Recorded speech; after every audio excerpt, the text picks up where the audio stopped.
찬양할 때 나타나는 능력, 이런 제목으로 말씀 전하겠습니다. 찬양할 때 나타나는 능력. 지난주 사울의 문제를 세 가지를 살폈습니다. 종교적 태도 속의 숨은 위선, 그리고 회개 없음, 그리고 하나님과의 관계에 대한 슬픔 없음. 이 세 가지 문제가 참 크다 했죠. 어, 이 문제에 대해 하나님 참 많이 슬퍼하셨어요. 그리고 하나님의 슬픔으로 슬퍼하는 사무엘을 우리가 발견할 수 있었습니다. 이것이 의미하는 바가 무엇입니까?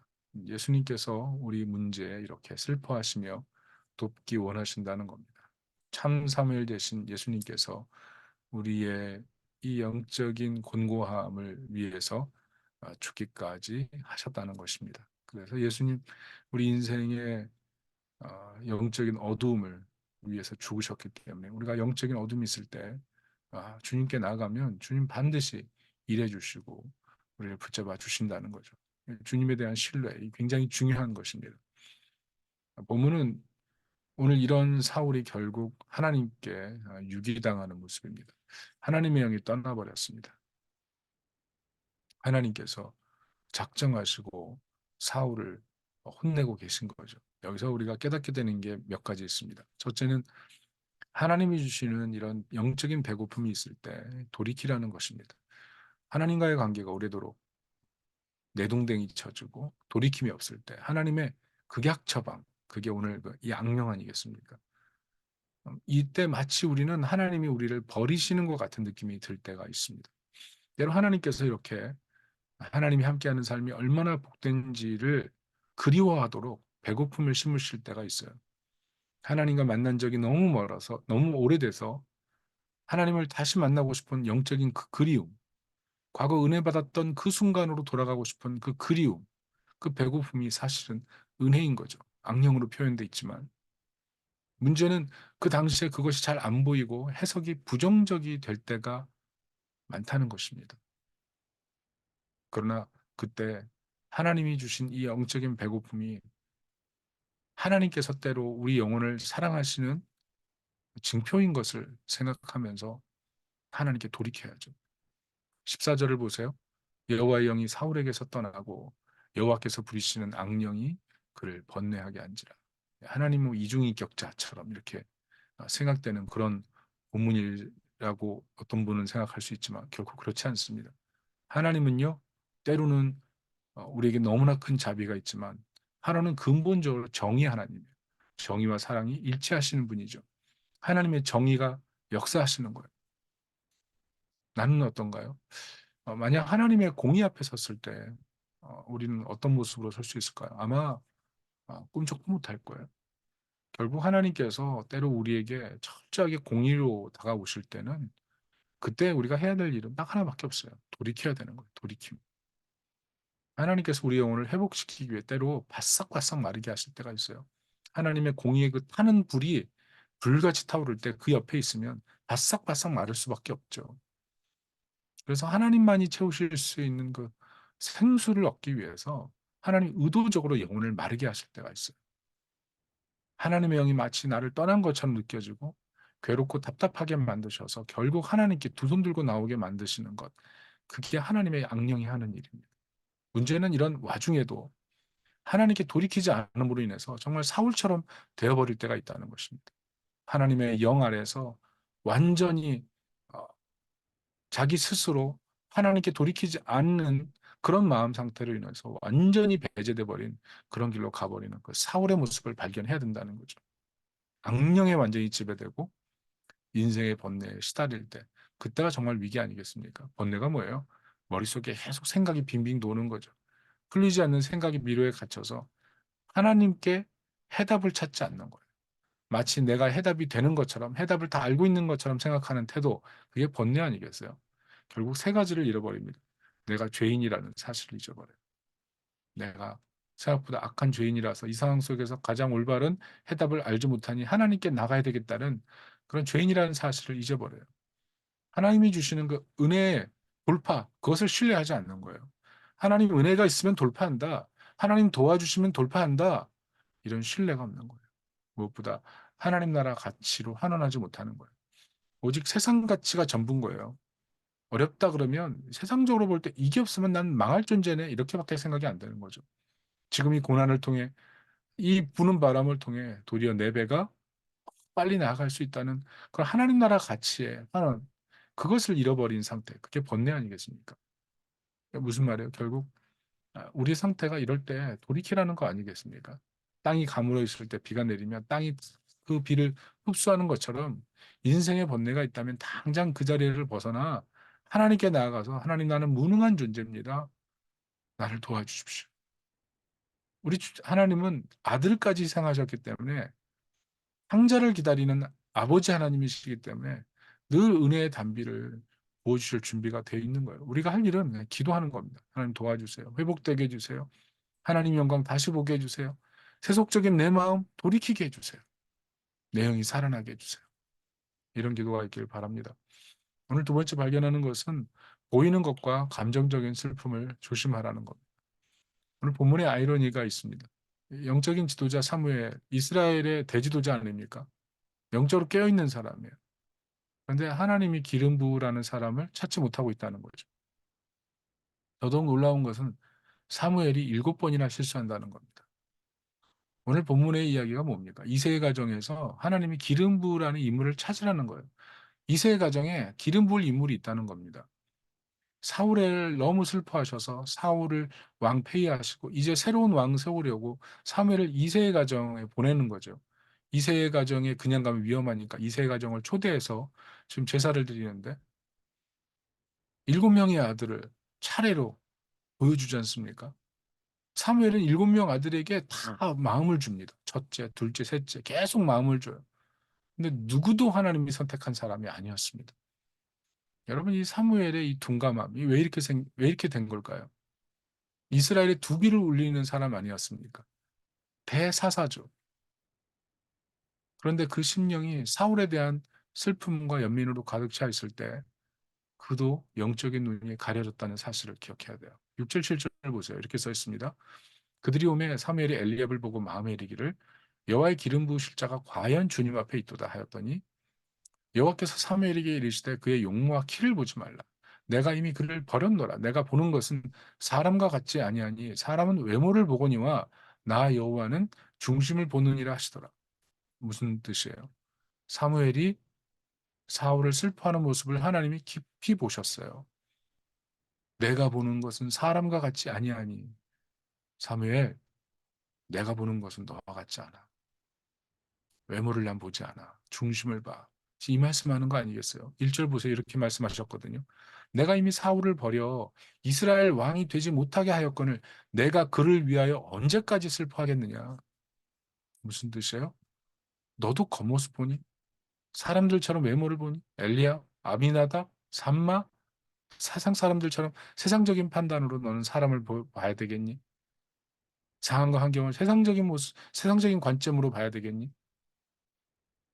오늘 우리가 실수하는 것이 여기 있습니다. 섰다고 생각하는데 넘어질 때가 이때입니다. 하나님 능력 믿어요? 근데 선택할 때 보면 너무 감정 중심이에요. 내 감정 중심이에요. 너무 성급해요. 하나님 원하는 것을 위해 순종을 못해요. 뼛속 깊이 세속과 연결돼 있어서 그래요. 그러니까 너무 내 감정이 옳은 것처럼 생각하지 않도록 조심해야 돼요. 막 그냥 곧바로 선택되고 판단되는 것들이 있거든요. 그때 조심해야 돼요. 내가 옳다는 생각, 내가 옳다는 감정. 눈의 문제는 사울 보면 잘 알 수 있어요. 사울 보세요. 성령 충만하여 예언하잖아요. 하나님이 주신 권위로 전쟁하잖아요. 통치하잖아요. 이스라엘을 이끄는 지도자가 됐어요. 그런데 지금 그 영광이 어디 있습니까? 지금 악령이 지배하잖아요. 영적인 눈이 가려지면 그래요. 눈에 보기 좋은 것, 그 눈에 보기 좋은 것이 결국은 문제를 일으키는 거예요. 사무엘도 그래요. 슬픔이라는 감정의 문제에 사로잡힐 때 눈의 문제에 봉착하잖아요. 결국 하나님이 전부인데 주객이 전도돼요. 돈이 전부가 되고 자녀가 전부가 되고 성공이 전부가 되고 중요한 것이 가벼워지고 가벼운 것이 중요한 것을 밀어내버리죠. 그래서 현대사회를 살아가면서 눈에 보기 좋은 것이 좋은 것이고 자기 감정에 충실한 것이 진리. 이게 현대사회 신념체계 아닙니까? 조심해야 돼요. 분명히 필요한 부분이 있습니다. 그런데 하나님 뜻을 따를 때에는 사울의 번뇌, 사무엘의 실수, 이 반복될 수 있어요. 그러니까 보는 눈, 그리고 자기가 품는 감정, 이 굉장히 조심해야 될 부분이라는 겁니다. 마지막 세 번째 살펴볼 점은 하나님께서 기뻐하는 부분에 집중하는 마음이 좀 필요하다는 겁니다. 오늘 사울의 번뇌가 가리키는 게 무엇입니까? 번뇌 문제가 뭐예요? 하나님 떠났을 때 빈 공간은 존재하지 않습니다. 진공 상태로 비어 있지 않아요. 아마 16절을 보면 악령이 사울에게 이를 때 사람들이 볼 때도 무슨 생각했을까요? 사울의 지금 육적인 상태나 영적인 상태가 불안한 것을 느꼈던 것 같아요. 번뇌가 뭡니까? 욕망 완전히 사로잡혀 있는 상태. 분노 완전히 사로잡혀 있는 상태예요. 마음이 괴로워요. 몸이 괴로워요. 근데 벗어나지 못해요. 그게 번뇌예요. 머릿속에 생각이 꽉 차서 터질 것 같은데 벗어나지 못하는 상태. 사람들에게 내가 어떻게 보일까? 내가 어떻게 성공할까? 내가 하나님께 버림받은 거 아닌가? 내가 왜 그때 올바른 선택하지 못했을까? 자책, 우울, 무한 반복되는. 그리고 뭡니까? 왕인데 왕이 아닌. 참 넌센스 아니에요? 이게 하나님으로부터 멀어져 버리면 이렇게 돼요. 사울 왕이 스스로 문제를 깨닫기 전에 사람들이 볼 때 사울은 하나님께로부터 지금 강력하게 돌이키도록 요청을 받는 상태였던 거죠. 여러분, 이 하나님이 부르시는 악령이 하는 일이에요. 악령이 파괴하고 뭐 하나님의 공의 때문에 지금 뭐 사울이 완전히 그냥 귀신에게 사로잡히고 이렇게만 해석을 하기엔 좀 곤란해요. 단순히 파괴하기 위한 악령을 보내신 것이 아니라 하나님의 도우심이 절실히 필요한 상태임을 깨닫도록 일하시는, 그래서 하나님의 공의에는 끊임없이 사랑이 작동합니다. 이 공의와 사랑은 같이 가거든요. 그래서 악령이라고 해서 뭐 이 진짜 하나님 악령, 뭐 귀신의 주인 이렇게 생각하면 큰 오해에 빠지게 되는 거예요. 결국 문제는 뭡니까? 사울은 이런 자신의 상태를 벗어나기 위해서 하나님께 집중하지 못하고 있어요. 다른 사람들은 문제의 원인을 알아요. 하나님께 돌아가야 된다는 것을. 사울은 벗어나지 못하고 있는 거예요. 왜? 집중하고 있는 게 다르거든요. 집중하고 있는 게. 왕인데 하나님을 향한 마음이 바닥이에요. 하나님을 향한 잔고가 제로예요. 하나님을 향한 의지와 지식이 본받을 게 하나도 없어요. 완전 껍데기만 남은 거예요. 껍데기만 왕이에요. 왕자에만 앉아 있는 왕이에요. 실제 왕이 아니에요. 결과가 무엇입니까? 따르면 안 되는 왕이에요. 그래서 오늘 하나님께서는요, 사울 보시고 슬퍼하시고 바꾸는 거예요. 진짜 왕을 왕좌에 앉혀야 되니까. 결국 그래서 다윗이 세워지는 거예요. 우리도 잘 생각해 보세요. 우리가 왜 마음이 공고한지, 마음이 번뇌에 가득한지, 마음의 왕좌에 누가 앉아 있는지 그게 중요해요. 마음의 왕좌에 내가 왕인지 아니면 우리 하나님의 왕인지. 그 왕좌에 누가 앉아 있는지가 우리 마음의 고민의 깊이와 그 결과를 바꾸는 거예요. 다윗은 어떤가요? 오늘 중심이 분명해요. 찬양할 때 분명히 드러납니다. 하나님이 부리신 악령이 떠날 만큼 수금을 연주하면 하나님의 영광이 임하여 영혼과 육체가 상쾌해지고 심령의 새 힘이 솟아났어요. 하나님의 도리어 영광이 충만하게 임하는 거죠. 지금 우리나라에서 가장 클래식한 사람이 누구예요? 임윤찬이죠. 임윤찬. 이 20살이에요. 연주회를 하면 피켓팅이 된대요. 피켓팅. 보통 티켓팅이잖아요. 연주하면. 이 티켓 해야 사는 게 티켓팅인데 이 피켓팅이 뭐냐면 이 티켓팅을 하는데 피 튀기는 거예요. 그래서 피켓팅이에요. 예매 전쟁이에요. 예매 전쟁. 피 튀긴대요. 한 1분 안에 다 끝난대요. 삽시간에 예매가 끝나니까 예매하려고 하면 컴퓨터 켜놓고 누르는 연습을 막 한참 해야 된대요. 그런데도 안 된대요. 그만큼 유명해요. 저도 이민찬의 그 곡을 이렇게 몇 번 들었어요. 그런데 잘 치는 것 같아요. 뭔가 다른 것 같고 깊은 무언가가 있어요. 내공이죠, 내공. 약간의 나이에 내공이 있어요. 그러니까 사람들이 몰리는 거죠. 내공이 있으니까 다른 거예요. 다윗이 그래요. 나이가 어려요. 그런데 왕의 권위를 뛰어넘는 하나님의 권위가 있어요. 하나님의 권위가 그 찬양에 임해요. 하나님이 그 자리에서 그 찬양을 받으시기를 기뻐하실 만큼 영적 내공이 있어요. 영적인 기름 부음이 있어요. 23절을 이렇게 써 있습니다. 하나님께서 부리시는 악령이 사울에게 이를 때 다윗이 수금을 들고 와서 손으로 탄즉 사울이 상쾌하여 낫고 악령이 그에게서 떠나니라. 하나님의 공의 앞에 죄로 멸망할 이 사울이 자복하여 회개를 해야 되는 그 순간에 끝까지 회개하지 않고 하나님 앞에 끝까지 자신을 붙들고 있을 때 정말 악한 사단의 권세들이 사울의 심령을 완전히 뒤집고 있을 때 하나님의 그 기름 부음 받은 다윗이 수금을 들고 찬양 연주를 할 때 어둠의 권세가 떠나고 그 안에 하나님의 영광이 임하는 회복이 되는 거죠. 이것을 통해 깨닫는 게 무엇입니까? 인생의 번뇌가 깊을 때 영혼을 다한 찬양, 이게 사람을 살려요. 마음 아프고 몸이 아프고 인생에 깊은 고뇌가 있을 때 하나님을 향한 진심의 찬양, 그 찬양이 슬럼프를 벗어나게 해요. 거기에 놀라운 치유가 있어요. 영혼을 상쾌하게 하고 마음을 상쾌하게 하는 치유가 있어요. 마음 힘들 때 찬양 들어보세요.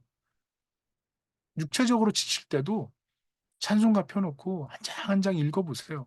한 장 한 장 찬양을 불러보세요. 거기에 치유가 있어요. 회복이 있어요. 제가 장담할 수도 있어요. 적어도 한 3장 정도만, 4장 정도만 찬양 불러도 보다 보면요. 영혼의 회복이 되는 그 놀라운 감동이 있어요. 여러분, 우리 인생을 살면 반드시 보는 것과 느끼는 감정에 문제가 생겨요. 하나님과 만난 시간이 너무 오래돼서 영적으로 무감각해지는 그런 시기가 옵니다. 그때 오늘 본문을 보면서 발견한 게 뭡니까? 찬양의 능력. 하나님께 마음을 드리고 자기 감정을 드리고 지나온 인생을 드리면서 곡조에 자신의 영혼을 띄우면서 가사 하나하나에 자신의 신앙과 삶의 애환을 드리면서 주님, 제가 여기 있습니다. 나를 만나 주십시오. 그런 마음으로 찬양하면 하나님의 치유가 임해요. 하나님의 능력이 임해요. 회복의 은혜가 임해요. 영혼이 상쾌해져요. 육체가 상쾌해져요. 다윗은 이런 치유의 찬양을 드릴 만큼 깊은 내공이 있었어요. 하나님 받아주시는 그런 인물이었어요. 하나님은 이런 이 다윗을 왕으로 세우기를 원하셨던 거예요. 저는 이렇게 하나님을 향한 온전한 찬양이 있는 마음이 있는 그런 은총이 있는 마음, 그 마음을 가질 수 있기를 축복합니다. 복음이 무엇입니까? 다윗보다 더 뛰어나신 예수님께서 세상의 치유자로 오셔서 우리 안에 임해 계시다는 거예요. 이사야 53장 5절에 그가 찔림은 우리의 허물을 인하며 그가 상함은 우리의 죄악 때문이라 그가 징계를 받음으로 우리가 평화를 누리고 그가 채찍에 맞음으로 우리가 나음을 받았도다. 그랬어요. 주님 치유자예요. 그 치유하시는 예수님이 우리 안에 임하세요. 눌린 자를 치유하시고 연약한 자를 위로하시고 상한 자를 고치셨던 그 예수님이 우리 안에 임하셔서 우리를 치유하실 수 있어요. 무엇보다 하나님의 아들이시기에 하나님 마음 그 자체잖아요. 하나님을 향한 찬양 그 자체잖아요.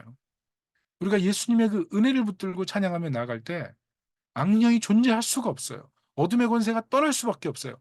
성령이 임하게 되고 깊은 은혜 속에 들어가게 되는 거예요. 무엇보다 참 왕이시잖아요. 우리 예수님이 참 왕이시잖아요.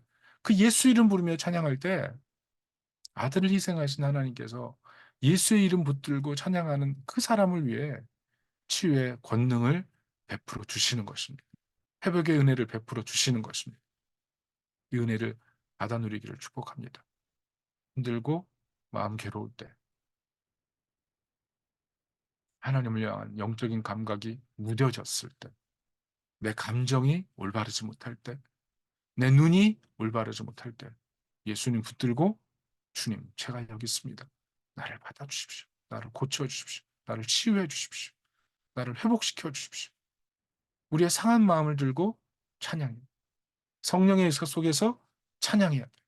그럴 때 놀라운 회복이 일어나서 우리 영혼과 육체가 상쾌해지는 그 은혜가 나타나는 줄로 믿습니다. 이런 은혜가 있기를 예수님의 이름으로 축복합니다.